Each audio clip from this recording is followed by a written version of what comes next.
29 जनवरी को मौनी अमावस्या के अवसर पर कुंभ में आने वाले श्रद्धालुओं की संख्या काफी बढ़ गई। मंगलवार देर रात मची भगदड़ से कई लोगों की जानें चली गई, तो वहीं काफी लोग घायल हो गए। इस भगदड़ के बाद प्रशासन ने सुरक्षा के कड़े इंतजाम किए हैं, जैसे पूरे मेला क्षेत्र को नो व्हीकल जोन घोषित कर दिया गया है। वीवीआईपी एंट्री पर पूरी तरह रोक लगा दी गई है। सभी व्हीकल पास रद्द कर दिए गए हैं।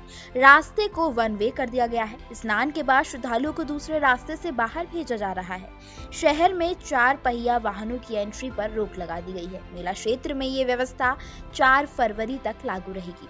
इस दर्दनाक घटना में 30 श्रद्धालुओं की मौत हो गई थी, जबकि 50 से अधिक लोग घायल हो गए थे। राज्य सरकार इस घटना से बेहद आहत है। अब इंतजामों को और बेहतर करने के लिए सीएम योगी आदित्यनाथ ने अपने 2 सबसे भरोसेमंद आईएएस अधिकारियों को महाकुंभ भेजा है।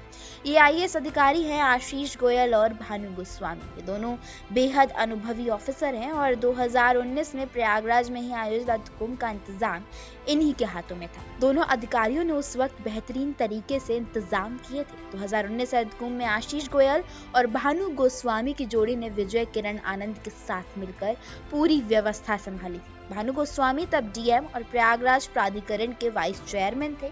आशीष गोयल तब के इलाहाबाद के कमिश्नर और अर्धकुंभ मेला के प्रभारी थे। इसके साथ 5 और विशेष सचिव रैंक के अधिकारियों को कुंभ भेजा गया है, जिनके पास प्रयागराज में कुंभ को मैनेज करने का अनुभव रहा है।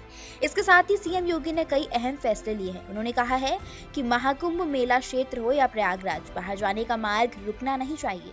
सीएम ने कहा कि एक-एक श्रद्धालु को सुरक्षित उनके गंतव्य तक पहुंचना हमारी जिम्मेदारी है। प्रयागराज की ओर आने वाला हर एक मार्ग पर पेट्रोलिंग बढ़ाने का भी निर्देश दिया गया है। भगदड़ के बाद महाकुंभ मेला क्षेत्र में किए गए अन्य बदलाव मैं अब बताती हूँ। पहला, पूरे महाकुंभ मेले को नो व्हीकल जोन घोषित कर दिया गया है, यानी कोई भी वाहन अंदर नहीं चलेगा, सभी को पैदल चलना होगा। दूसरा, पूरा मेला क्षेत्र को वन वे कर दिया गया है, यानी जिस रास्ते से लोग आ रहे हैं उसी रास्ते से वापस नहीं जा सकेंगे, वापसी के लिए दूसरा रास्ता होगा। तीसरा, महाकुंभ में सिर्फ संगम के आसपास ड्रोन से निगरानी की जा रही थी, अब यह दायरा बढ़ाकर पूरे मेला क्षेत्र में कर दिया गया है। चौथा, पूरे मेला क्षेत्र में सुरक्षा और भीड़ को नियंत्रित करने के लिए अब अफसर हेलीकॉप्टर से निगरानी कर रहे हैं। पांचवा, मेला क्षेत्र के लिए पहले से जितने व्हीकल और वीआईपी पास बनाए गए थे वो कैंसिल कर दिए गए हैं। ये सारी व्यवस्थाएं 4 फरवरी तक लागू रहेंगी।